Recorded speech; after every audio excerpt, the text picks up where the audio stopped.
ಇಂದು ನಾನು ಹೆರಳೆಕಾಯಿ ಜ್ಯೂಸ್ ಮಾಡ್ತಾ ಇದ್ದೇನೆ. ಹೆರಳೆಕಾಯಿಯಿಂದ ತಯಾರಿಸುವ ಜ್ಯೂಸ್ ಆಗಲಿ ಅಥವಾ ಯಾವುದೇ ಅಡುಗೆಗೆ ಉಪಯೋಗಿಸೋದ್ರಿಂದ ನಮ್ಮ ದೇಹ ತಂಪಾಗಿರುತ್ತೆ. ಈ ಹೆರಳೆಕಾಯಿ ಶ್ವಾಸಕೋಶ ಮತ್ತು ಕರುಳು ಸಂಬಂಧಿತ ಕಾಯಿಲೆಗೆ ಒಳ್ಳೆಯದು ಎಂಬ ಭಾವನೆ ಇದೆ. ಈ ಜ್ಯೂಸ್ಗೆ ಪೆಪ್ಪರ್ ಪೌಡ್ರು ಮತ್ತು ಚಾಟ್ ಮಸಾಲ ಹಾಕಿ ಮಾಡೋದ್ರಿಂದ ಟೇಸ್ಟ್ ಕೂಡ ಚೆನ್ನಾಗಿರುತ್ತೆ. ಹಾಗಾದರೆ ಬನ್ನಿ ಈ ಆರೋಗ್ಯಕರ ಹೆರಳೆಕಾಯಿ ಜ್ಯೂಸ್ ಮಾಡೋ ವಿಧಾನ ನೋಡ್ಕೊಳ್ಳೋಣ. ಆದರೆ ಅದಕ್ಕೂ ಮೊದಲು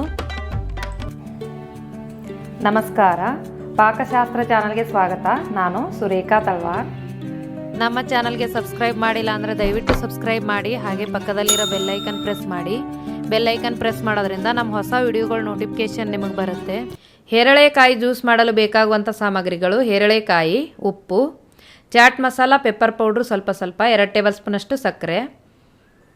ನೋಡಿ, ಹೆರಳೆಕಾಯಿ ಅಂದರೆ ಈ ಥರ ಬರುತ್ತೆ. ಇದಕ್ಕೆ ಗಜನಿಂಬೆ ಅಂತಾರೆ, ಉತ್ತರ ಕರ್ನಾಟಕದ ಕಡೆ ಇದಕ್ಕೆ ಕರ್ಣಿಕಾಯಿ ಅಂತಾರೆ.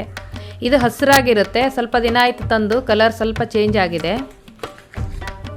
ನೋಡಿ, ನಾನೀಗ ಕಟ್ ಮಾಡ್ತಾ ಇದ್ದೀನಿ. ಇದರಲ್ಲಿ ರಸ ತುಂಬ ಚೆನ್ನಾಗಿರುತ್ತೆ. ನೋಡಿ ಎಷ್ಟು ಬರುತ್ತೆ ಇದು.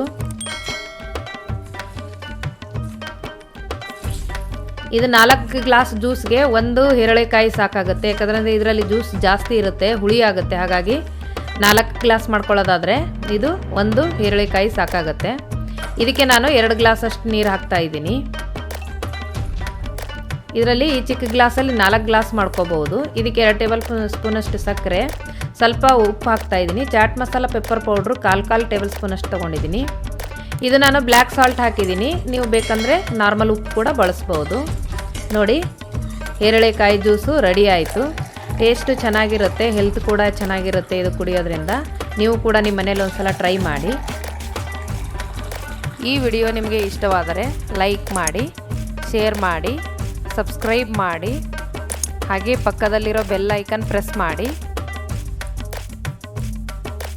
ಧನ್ಯವಾದಗಳು.